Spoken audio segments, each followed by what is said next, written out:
Hello friends, welcome again to my channel Gujju તડકા. જો તમે મારી ચેનલ પર નવા છો તો પ્લીઝ મારી ચેનલ લાઇક, શેર અને સબસ્ક્રાઈબ કરવાનું ભૂલશો નહીં.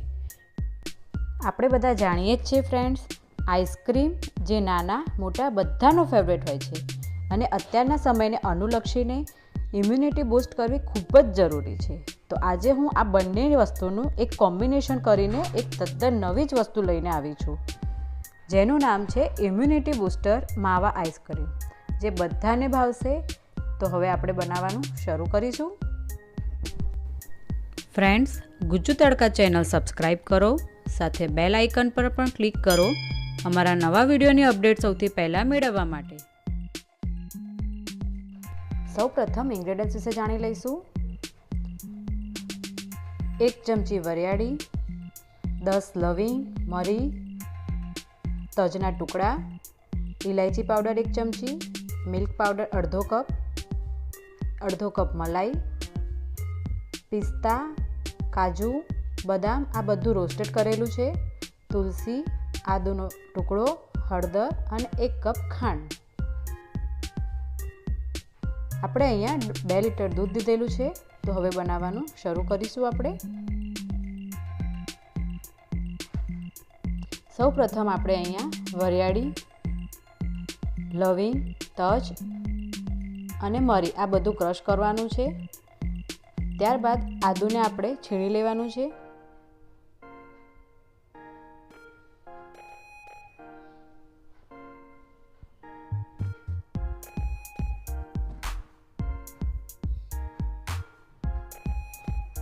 આદુ છીણાઈ ગયું છે. તો હવે આપણે તુલસીના નાના નાના પીસ કરી લઈશું. તમે એને અહીંયા ક્રશ પણ કરી શકો છો.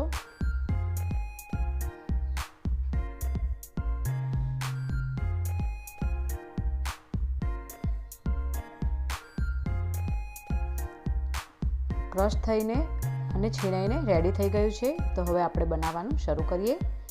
સૌ પ્રથમ આપણે ગેસ ઉપર એક બાઉલ લઈશું અને તેમાં જે દૂધ છે તે દૂધને ગરમ કરવા મૂકવાનું છે અને તેને આપણે કન્ટિન્યુઅસ હલાવતા જ રહેવાનું છે, જેથી કરીને નીચે તે ચોંટી ના જાય. દૂધ ઉકળવા માંડ્યું છે તો આપણે તેમાં 1 બાઉલ ખાંડ જે લીધેલી છે તે ઉમેરવાની છે. જે તમારે જે રીતના ગળપણ જોતી હોય તે રીતના એડ કરી શકો છો. ત્યારબાદ આપણે મિલ્ક પાવડર એડ કરીશું અને તેને હલાવતા રહીશું.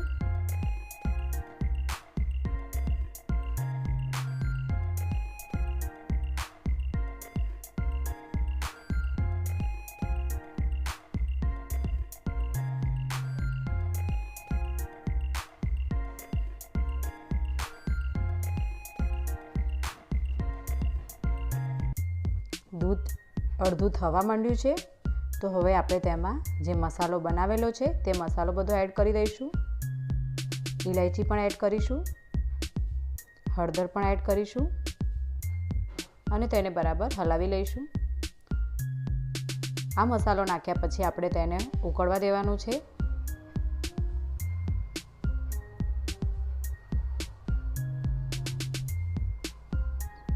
આપણે દૂધને અહીંયા જે પણ દૂધ લીધું છે તેના અડધા માપનું થાય ત્યાં સુધી ઉકાળવાનું છે.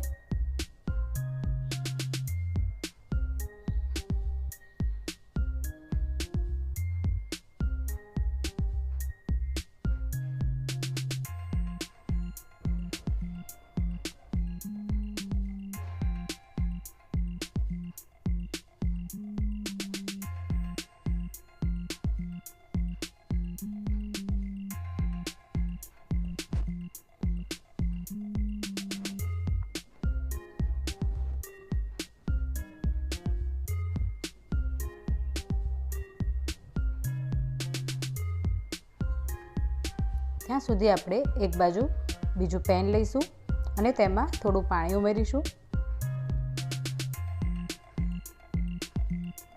અને આપણે જે આદુ અને તુલસીને મૂકેલા છે ક્રશ કરીને તે આપણે આમાં એડ કરવાના છે અને આપણે તેને ઉકળવા દેવાના છે. જનરલી આપણે દૂધમાં આદુ નાખતા હોઈએ છીએ તો દૂધ ફાટી જવાની શક્યતા હોય છે, એટલે આપણે અહીંયા પાણીમાં તેને ઉકાળવાનું છે. હવે આપણે જે મલાઈ લીધેલી છે તે મલાઈને દૂધમાં એડ કરી દઈશું. અને ડ્રાયફ્રૂટ પણ એડ કરી દઈશું સાથે સાથે.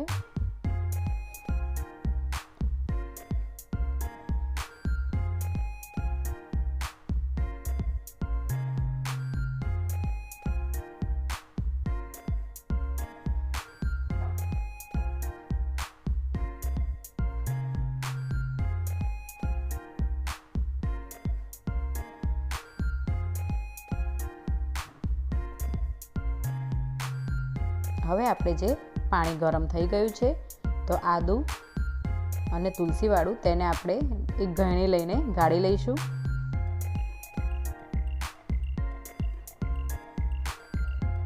તેને બરાબર નિતારી લેવાનું છે. અહીંયા એક વાતનું ખાસ ધ્યાન રાખજો કે આપણે ગરમ દૂધમાં નથી નાખવાનું. આ બધું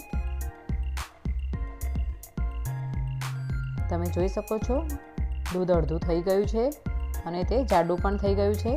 તો હવે આપણે ગેસ બંધ કરી દેવાનો છે. અહીંયા તમને આ બધી પ્રોસેસ કરતાં લગભગ 20 થી 25 મિનિટનો સમય લાગશે. તો આપણે હવે તેને ઠંડુ થવા દઈશું. ઠંડુ થઈ ગયું છે તો આદુ અને તુલસીનું જે પાણી છે તે આપણે આમાં ઉમેરી દઈશું અને બરાબર મિક્સ કરી લઈશું. આ ઠંડુ થયા પછી પણ બહુ ઘટ્ટ થઈ જાય છે. તમે જોઈ શકો છો ફ્રેન્ડ્સ, આપણો ઇમ્યુનિટી બૂસ્ટ આઈસ્ક્રીમ રેડી થઈ ગયો છે. અહીંયા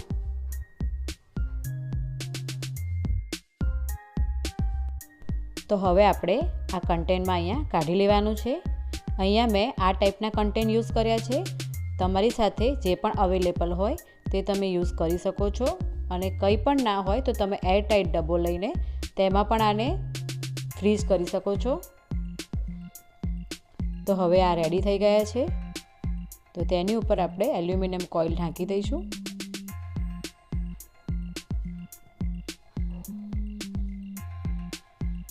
અને આને 7 થી 8 કલાક માટે આપણે ફ્રીઝરમાં મૂકી દઈશું.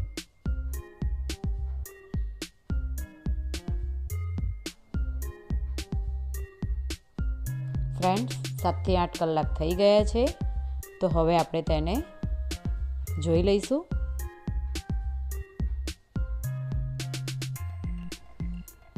તો ફ્રેન્ડ્સ, તમે જોઈ શકો છો આપણી અહીંયા ઇમ્યુનિટી બૂસ્ટ આઈસ્ક્રીમ રેડી થઈ ગયો છે.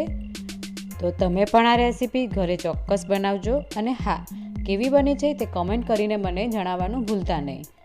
તમારા અભિપ્રાયો મને જરૂર શેર કરજો. તો આવી જ રીતે આપણે મળતા રહીશું અને અવનવી રેસીપીઝ લઈને હું આવતી રહીશ. મારી આ રેસીપી તમને ગમે તો પ્લીઝ લાઈક અને શેર કરવાનું ભૂલતા નહીં. આવી જ રીતે આપણે મળતા રહીશું. Thank you.